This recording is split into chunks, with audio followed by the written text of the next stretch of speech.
लेकिन सबसे पहले बात करेंगे आज की सबसे बड़ी खबर, तेजस्वी हिट। क्या राहुल हिट विकेट? बात सबसे पहले इसकी।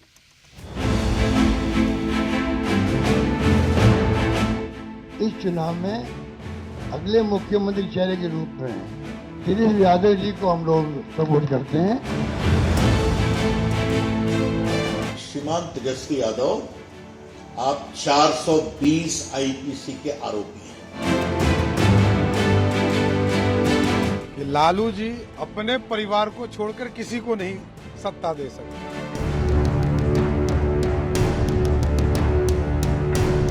10 शब्दों में विकास एनडीए के साथ और विनाश महागठबंधन के साथ साफ दिखता है। इसको हमको समझना चाहिए। जो डबल इंजन की सरकार है, एक इंजन भ्रष्टाचार में है, एक इंजन अपराध में है, ऐसी 20 साल पुरानी निकम्मी सरकार को हम लोग उखाड़ करके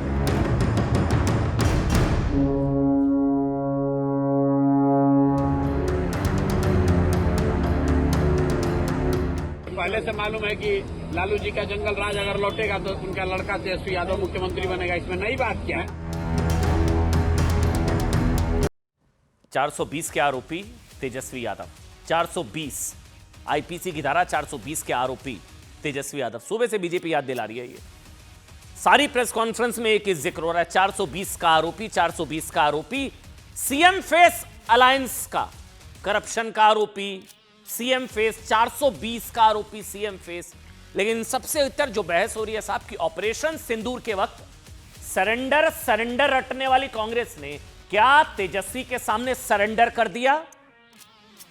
तेजस्वी हिट, राहुल फिर हिट विकेट। क्योंकि महागठबंधन में मुख्यमंत्री फेस डिक्लेयर करने को लेकर कांग्रेस आरजेडी में जो महीनों से खींचतान, झगड़ा, कलह मची हुई थी ना, आज पटक्षेप, आज अंत हो गया। कह सकते हैं, हालांकि अब हुआ नहीं हुआ हमें नहीं पता, लेकिन आज महागठबंधन ने तेजस्वी यादव को, ये वो प्रेस कॉन्फ्रेंस जब ऐलान हुआ, अब आपको राहुल गांधी इसमें नहीं नजर आएंगे, ना राहुल गांधी, ना खड़गे जी, अशोक गहलोत जी को भेजा गया। राहुल गांधी यहां पर भी नहीं थे, वैसे तो गायब है 1 महीने से, उसकी भी बात करेंगे। लेकिन ये वो प्रेस कॉन्फ्रेंस, तेजस्वी यादव को सीएम कैंडिडेट डिक्लेयर कर दिया गया औपचारिक रूप से। महागठबंधन को दिखाने के लिए बाकायदा प्रेस कॉन्फ्रेंस की गई, ऐसे हाथ ऊपर करके दिखाए गए। कांग्रेस की ओर से प्रकट हुए अशोक गहलोत और पवन खेड़ा दिल्ली से भेजे गए थे। प्रेस कॉन्फ्रेंस में तेजस्वी यादव को सीएम फेस घोषित करने के लिए माइक भी देखे अशोक गहलोत के सामने रखा गया, जिसके बाद अशोक गहलोत ने एक शब्द का इस्तेमाल किया, युवा नेतृत्व। तेजस्वी यादव युवा नेतृत्व पर दांव लगाने की बात करते हुए तेजस्वी को सीएम फेस घोषित कर दिया। युवा नेतृत्व। अब गहलोत जी राजस्थान के सीएम थे, राजस्थान से आते हैं।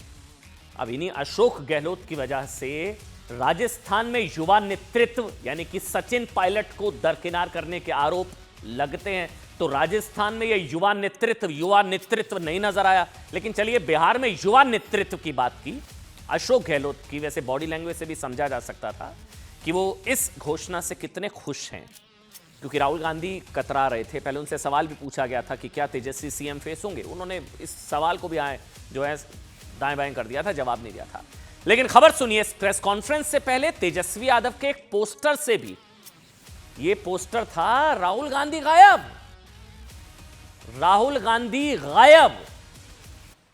कर दिया उनको तेजस्वी। अब ये पोस्टर, इससे कांग्रेस के कई समर्थक आहत हुए।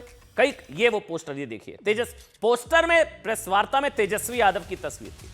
अब इस पोस्टर में महागठबंधन के नेताओं की जगह सिर्फ तेजस्वी यादव थे, ना राहुल जी, ना खड़गे जी, ना लेफ्ट का कोई नेता। और ये पोस्टर ही शायद, मतलब लगभग संकेत मिल गए थे कि तेजस्वी यादव ही महागठबंधन का चेहरा होने जा रहे हैं। बीजेपी कह रही है राहुल गांधी ने सरेंडर कर दिया सरेंडर। अब तेजस्वी यादव को सीएम फेस बनाए जाने से बीजेपी भी खुश है। अच्छा, ये भी दिलचस्प है, बीजेपी बहुत खुश है। बीजेपी का कहना है साहब कि 420 और करप्शन के आरोपी को सीएम फेस बनाकर एनडीए का काम आसान कर दिया। 420 के आरोपी को सीएम फेस, क्या बिहार की जनता एक 420 के आरोपी को चुनेगी, ये बीजेपी पूछ रही है। वो कह रहे हमारा काम आसान कर दिया।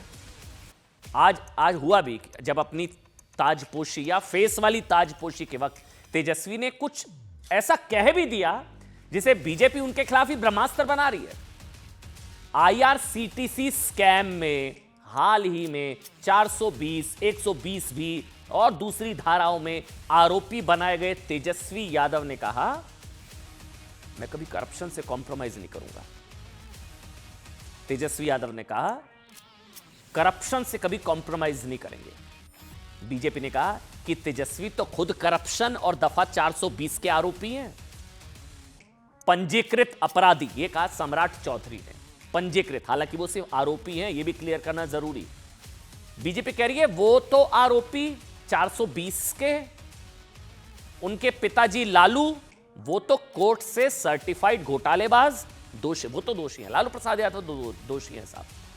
अब बीजेपी गदगद है, बीजेपी खुश है कि चलिए अच्छा हुआ एक 420 के आरोपी को सीएम फेस बना दिया। बीजेपी ने कहा कि जिस परिवार के मुखिया की पहचान सजा याफ्ता मुजरिम की है, जिस परिवार की मां, बेटा और बेटी करप्शन के आरोपों में फंसे हुए हैं, ऐसे व्यक्ति को सीएम फेस बनाकर इंडिया अलायंस ने एनडीए की जीत पक्की कर दी। जंगल राज की वापसी का मैसेज दे दिया बिहार के लोगों को। गठबंधन ने एनडीए की लड़ाई को आसान बना दिया है। बीजेपी ने यह भी कहा कि तेजस्वी यादव आईआरसीटीसी घोटाले में धोखाधड़ी के आरोपी हैं, लैंड फॉर जॉब स्कैम में परिवार समेत भ्रष्टाचार के आरोपी हैं, आईआरसीटीसी घोटाले में चार्जशीट दाखिल हो चुकी है उनके खिलाफ, चार्जेस फ्रेम हो चुके हैं।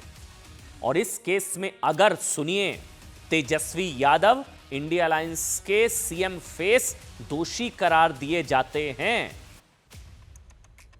7 साल की सजा हो सकती है, 7 साल की। यह कह रही है बीजेपी 7 साल की सजा, किसको सीएम फेस बना दिया, एनडीए का काम आसान कर दिया, यही बीजेपी कह रही है। हमारा तो काम आसान कर दिया, बीजेपी खुश है, गदगद है।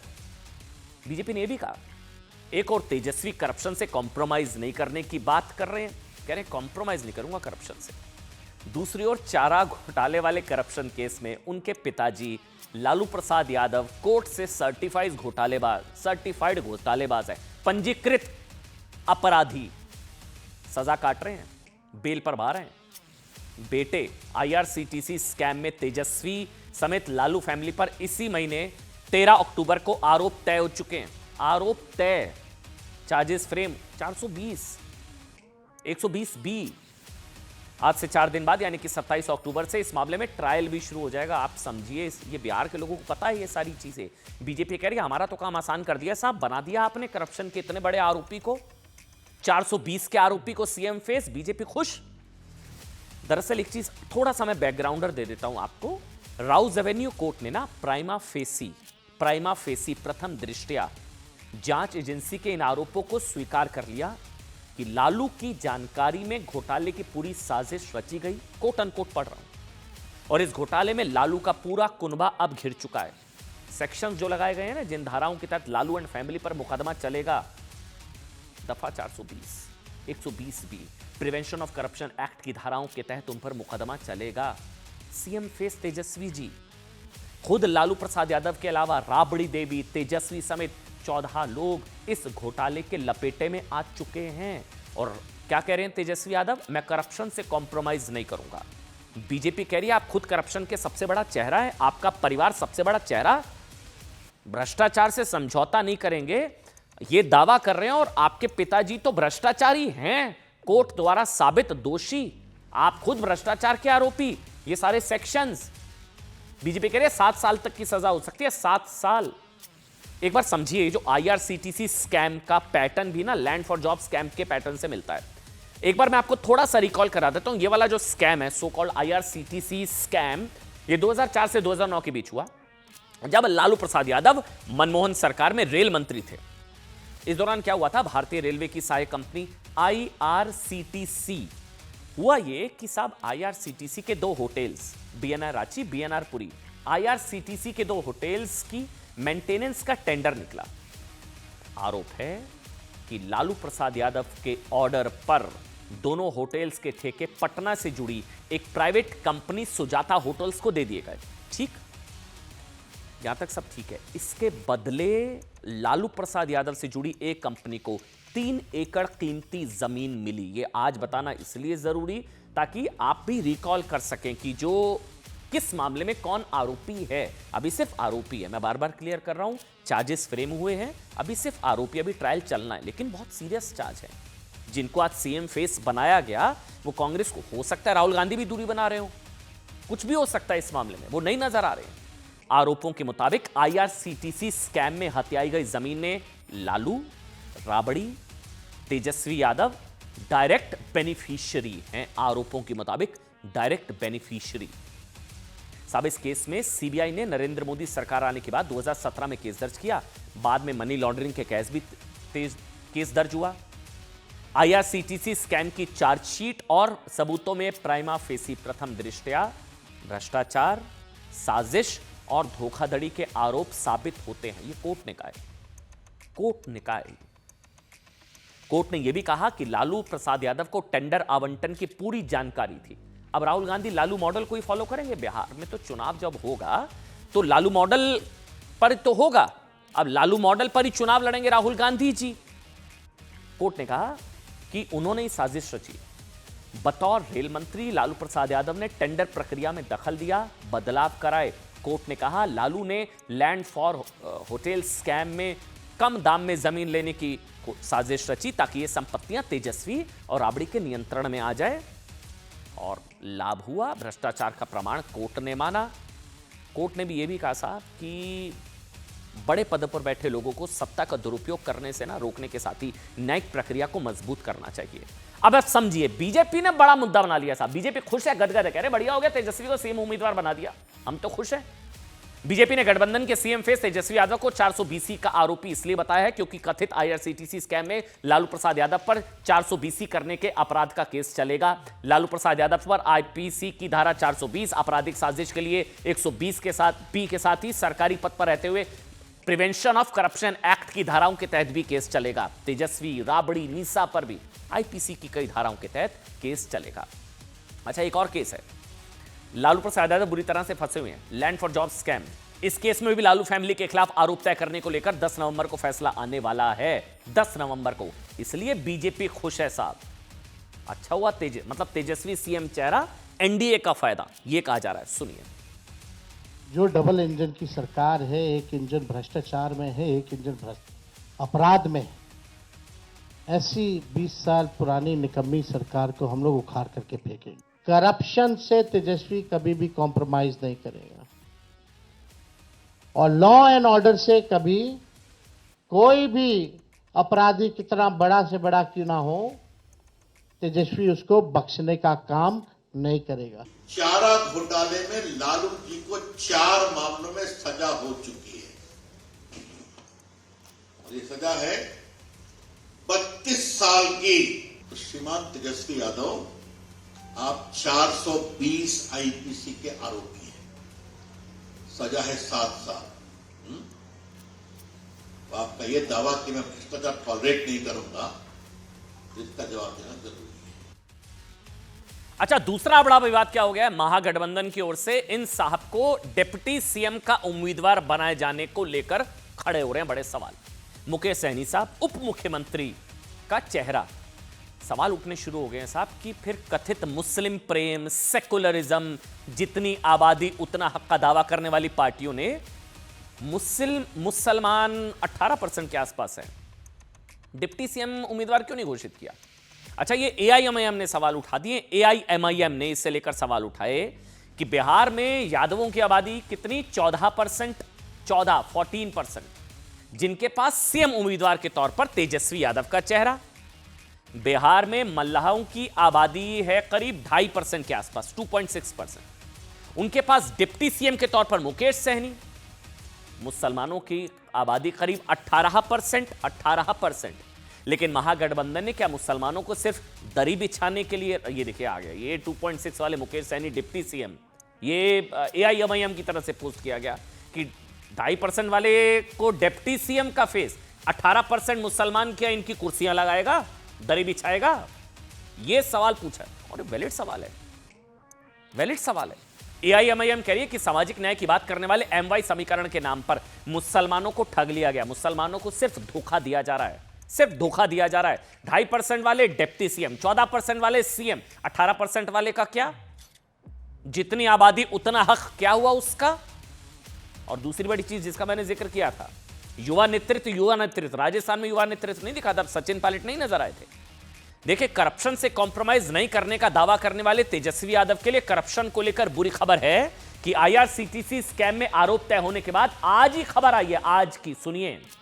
सीबीआई ने लालू प्रसाद यादव, राबड़ी देवी, तेजस्वी यादव के खिलाफ आईआरसीटीसी स्कैम में बिहार से 12 गवाह ढूंढ निकाले हैं। आप सोच कर देखिए, जिस वक्त सीएम फेस घोषित किया जा रहा था उसी वक्त यह खबर आई, 12 गवाह ढूंढ निकाले गए हैं बिहार से। इन गवाहों की गवाही लालू, राबड़ी, तेजस्वी की मुश्किलें बढ़ा सकती हैं। दूसरी बुरी खबर तेजस्वी यादव के लिए, उन्हें महागठबंधन का चेहरा बनाए जाने के वक्त आई। बिहार में एक साथ आरजेडी के ऐसा दावा है साहब बीजेपी का, 100 से ज्यादा नेताओं, कार्यकर्ताओं ने इस्तीफा दे दिया है। 100 से ज्यादा इस्तीफा अब बीजेपी कह रही है क्योंकि 420 के आरोपी को सीएम फेस बना दिया। आरजेडी के लोग भी गुस्सा हैं। इस्तीफा देने वालों में आरजेडी के स्टार प्रचारक अनिल साहनी भी हैं। इन नेताओं का आरोप है कि जमीनी नेताओं को नजरअंदाज करके ऐसे लोगों को उम्मीदवार बनाया जा रहा है। कुछ सीटों पर करोड़ों रुपए की घूस देकर टिकट खरीदे हैं जिन्होंने। दूसरी ओर ऐसी बगावत कांग्रेस में भी चल रही है। लेकिन आज बड़ा सवाल ये जो बार बार उठ रहा है कि अगर तेजस्वी हिट विकेट है तो राहुल कैसे हिट विकेट है? क्या राहुल गांधी ने सरेंडर किया तो क्यों किया? और बिहार चुनाव में कहां है राहुल गांधी? बात इसकी।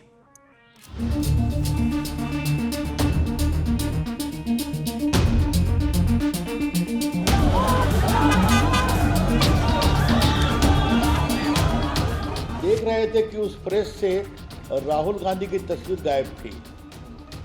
क्या हो गया? हर पार्टी के निशान जरूर थे लेकिन राहुल गांधी की तस्वीर नहीं थी।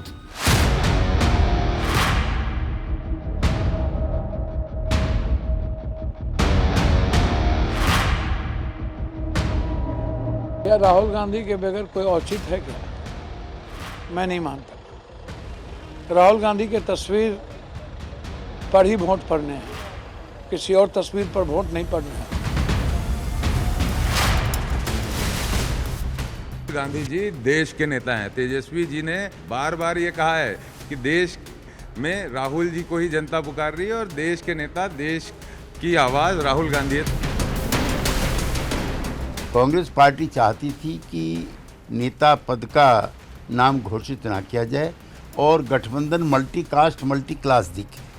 वो खेल आज खत्म हो गया और हमारी लड़ाई और आसान हो गई। तेजस्वी यादव का केवल फोटो,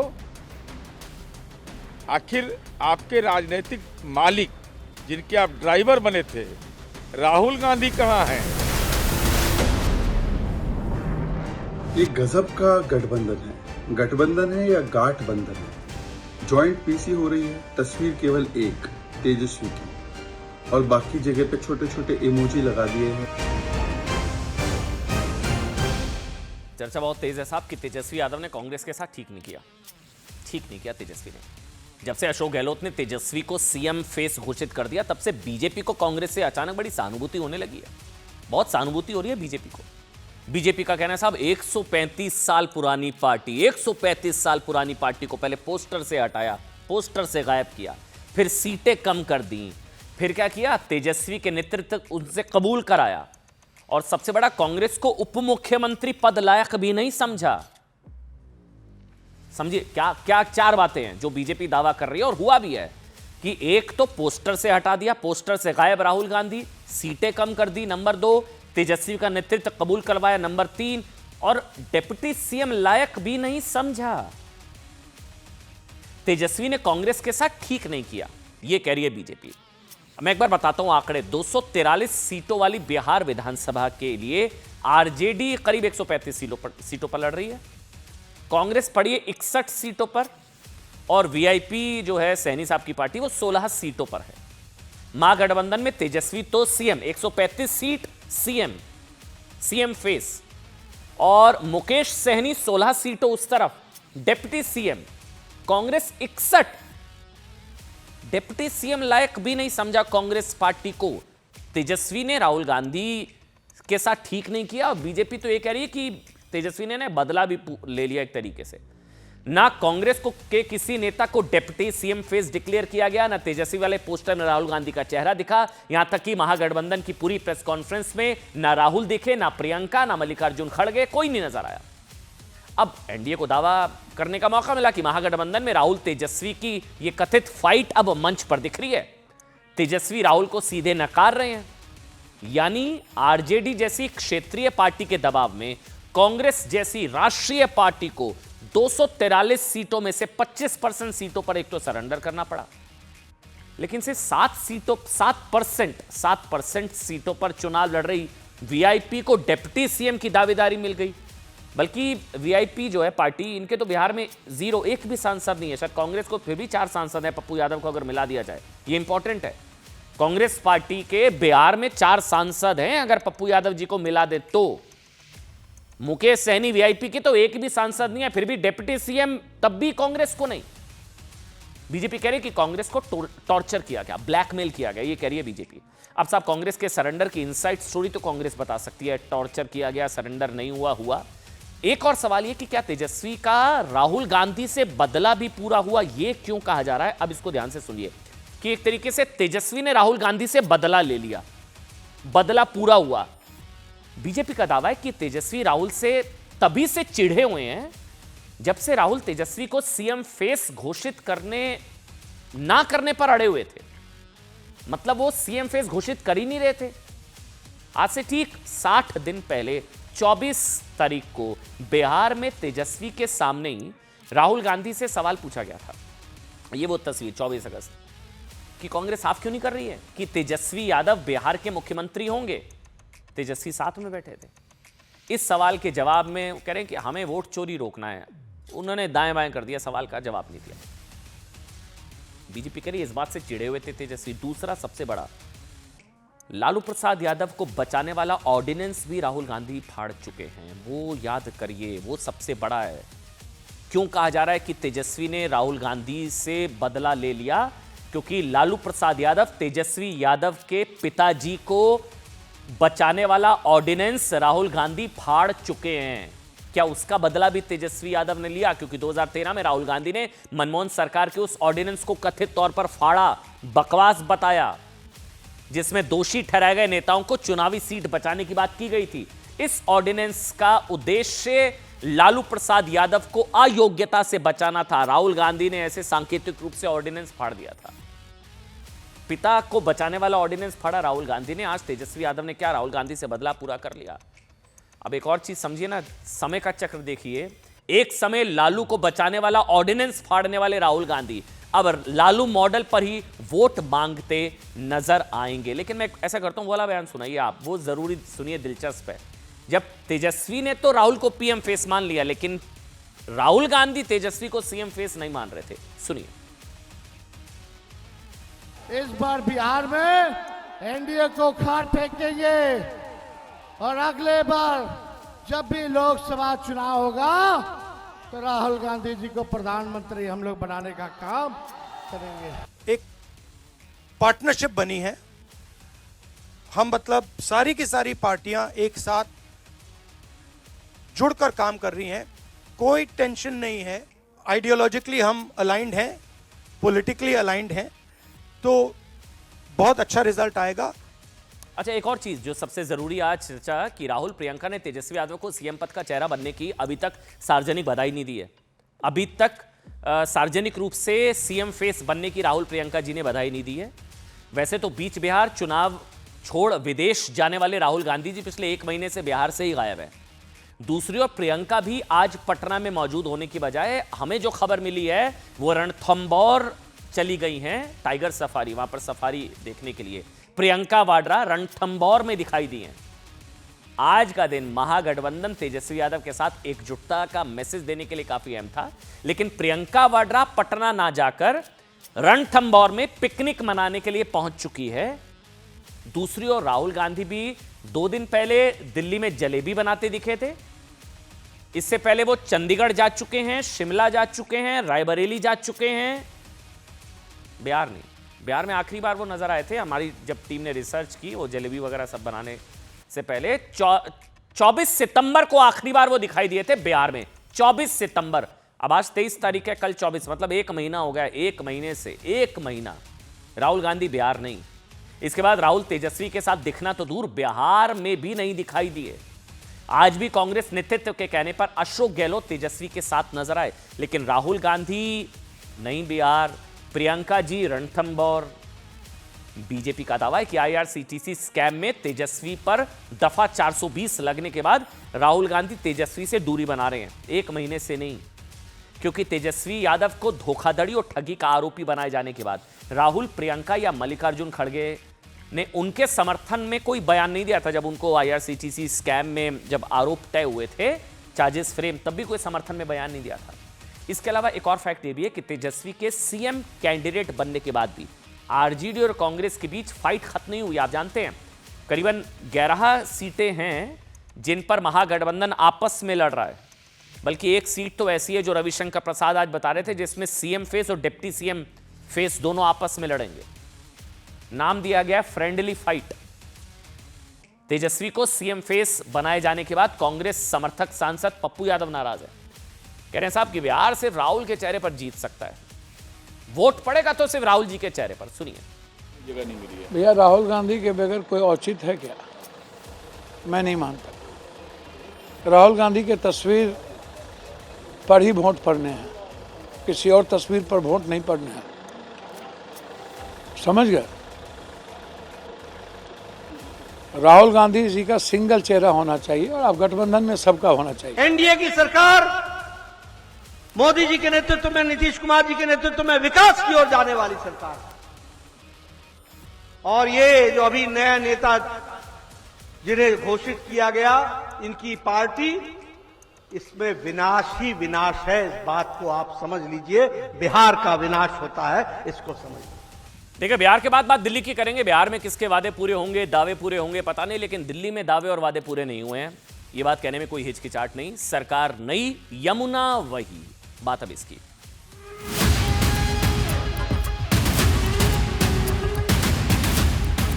दिल्ली के लोगों से जो झूठ बोल रहे थे कि हमने यमुना को साफ कर दिया है, आज हम उसकी पोल भी खोलेंगे। वो एरिया है जो पिछली सरकारों के राज में, जहां 1-1 मीटर ऊंचे झाग दिखाई देते थे, जिस तरह की तैयारियां हो रही हैं आप देख सकते हैं, किसी भी प्रकार का कोई झाग, कोई गंदगी नहीं है। वादा किया था दिल्ली से हमारी सरकार बनने पर, हम लोग ये जमुना जी पर छठ भी करेंगे, स्वच्छता के साथ करेंगे, जमुना स्वच्छ होंगी। तो आप तो कह रहे हैं बड़ा भव्य आयोजन में करा रही हूँ, तो अगर ये आयोजन भव्य हो रहा है तो फिर ये 70 से घटाकर 12 मॉडल तक घाटी क्यों बनाया जा रहा है? सवा से 2 दिन बाद यानी कि 25 अक्टूबर से आस्था का महापर्व शुरू हो रहा है, छठ।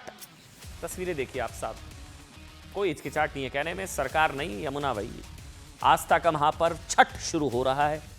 इसके लिए दिल्ली की रेखा सरकार बीजेपी के दावे के मुताबिक यमुना और यमुना के घाटों की सफाई, साफ सफाई के लिए दिन रात एक की हुई है, लगातार कोशिश जारी है, यह बीजेपी का दावा है। लेकिन साहब, लाख कोशिशों के बाद भी यमुना की तस्वीर जस की तस है। दिल्ली से गुजरने वाली यमुना में सफेद झाग अभी भी दिखाई दे रहा है। 6-7 महीने हो चुके हैं सरकार आए, बीजेपी कह रही है अभी 7 महीने हुए हैं, कोशिश लगातार जारी है, असर बहुत ज्यादा दिख रहा है। लेकिन आप तस्वीरें देख लीजिए, अब 2 दिन बाद छठ का त्योहार, यमुना में सफेद झाग अभी भी नजर आ रहा है। इन तस्वीरों के सामने आने के बाद दिल्ली की सियासत में यमुना की सफाई और छठ की तैयारी को लेकर बीजेपी वर्सेस आम आदमी पार्टी हो गया। फर्क अब यह है, तब पहले आम आदमी पार्टी सरकार में थी, बीजेपी हमला बोलती थी, और अब बीजेपी सरकार में आम आदमी पार्टी हमला बोल रही है। इन तस्वीरों को लेकर बीजेपी और आम आदमी पार्टी के बीच जबरदस्त टक्कर शुरू हो चुकी है। आम आदमी पार्टी रेखा गुप्ता सरकार पर हमलावर है, आरोप क्या लगा रही है कि दिल्ली सरकार यमुना को साफ करने के अपने वादे को पूरा नहीं कर पाई। तस्वीरें देख लीजिए, ये तस्वीरें जारी की जा रही हैं। दरअसल कल सुबह 6:30 बजे आम आदमी पार्टी के नेता सौरभ भारद्वाज ने यमुना का एक वीडियो शेयर किया। इस वीडियो के साथ उन्होंने लिखा, साहब कि यमुना जी में प्रदूषण और झाग भरा पड़ा है। अभी 2 दिन पहले रेखा गुप्ता जी ने ऐलान कर दिया था कि उन्होंने यमुना साफ कर दी है। वो लिख रहे हैं आगे कि हमने पहले ही बता दिया था कि ये सिर्फ झाग कम करने वाले केमिकल की वजह से है। आज इनकी पोल खुल गई, ये दावा आम आदमी पार्टी का। सौरभ भारद्वाज ने इसकी वीडियो से 7 दिन पहले 16 अक्टूबर को दिल्ली की सीएम, ये वो तस्वीरें हम आपके लिए लाए, रेखा गुप्ता कालिंदी कुंज के पास यमुना किनारे खड़े होकर एक वीडियो उन्होंने शेयर किया था। इस वीडियो में उन्होंने दावा किया था कि यमुना में सारे झाग खत्म हो चुके हैं, छठी मैया छठ का त्योहार होगा, झाग साफ हो चुका है, इस बार छठ का पर्व बिना झाग वाली यमुना में मनाया जाएगा। सीएम रेखा गुप्ता के इसी वीडियो के बाद आम आदमी पार्टी के नेता इस ताक में थे कि साहब यमुना में कब झाग दिख जाए, ताकि उन्हें मौका मिले। और रेखा गुप्ता सरकार पर हमला करने का मौका मिला आम आदमी पार्टी को। और फिर कल सुबह आम आदमी पार्टी को जब यह मौका मिल गया और वहां पर वो लोग झाग ढूंढ रहे थे, मिल गया, साहब वीडियो बना दिया। किसके वीडियो में कितना दम, आप करिए तय। यमुना पे गंदगी, ये स्वच्छ साफ यमुना जो आम आदमी पार्टी की सरकार के समय, जहां हमारी छठ वर्षी बहनों को इस झाग में खड़े होकर के अपना व्रत खोलना पड़ता था, सूर्य को अर्घ देना पड़ता था, पर आज ये पूरी की पूरी यमुना यहाँ से लेके वहाँ तक किस तरह स्वच्छ है, किस तरह साफ है। आज हम खड़े हैं दिल्ली की यमुना पे। दिल्ली की मुख्यमंत्री चिल्ला चिल्ला के कह रही थी यमुना साफ हो गई, यमुना साफ हो गई। आप देख सकते हैं कितने बड़े पैमाने पे यहाँ झाग आ रहा है। मैं तो हम पहले से कहता हूँ कि दिल्ली में जो सरकार है वो झूठी सरकार है, वो झूठ बोलती है। वो देख सकते हैं मछुआरे मछली पकड़ रहे हैं। मैं सुबह 5:30 बजे खड़ा हूँ। देखिए साहब, ये जो वीडियो 22 अक्टूबर वाला, ये आम आदमी पार्टी की तरफ से जारी किया गया। दरअसल सीएम रेखा गुप्ता ने दावा किया था साहब कि यमुना में बन रही सफेद झाग को खत्म करने के लिए एक ऐसे केमिकल का इस्तेमाल किया जा रहा है जो यमुना के जल जीवों और पर्यावरण के लिए बिल्कुल डेंजरस नहीं, बिल्कुल हानिकारक नहीं है। अच्छा, आम आदमी पार्टी ने एक प्रेस कॉन्फ्रेंस करके कल यमुना वाला वीडियो दिखाया और आरोप लगा दिया कि 2 साल पहले जब आम आदमी पार्टी की सरकार ने यमुना में झाग को खत्म करने के लिए डीफोमर केमिकल का इस्तेमाल किया था, तब बीजेपी जहर बता रही थी इसे। अब खुद झाग खत्म करने के लिए वही केमिकल को इको फ्रेंडली बताकर इस्तेमाल कर रही है। सुनिए। आईओ की ये पूरा का पूरा फ्रंट यहाँ से वहाँ तक ये वो एरिया है जो पिछली सरकारों के राज में जहाँ 1-1 मीटर ऊंचे झाग दिखाई देते थे, छठ बरतियों को उसी में खड़े होकर के अपनी पूजा करनी पड़ती थी।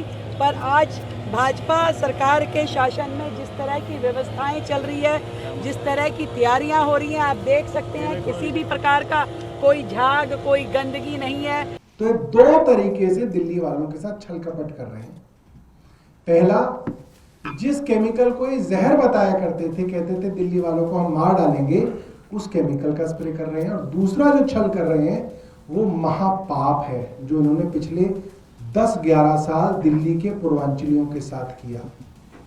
ये लोग इतनी निम्न स्तर की घटिया राजनीति कर सकते हैं कि आप सोच भी नहीं सकते।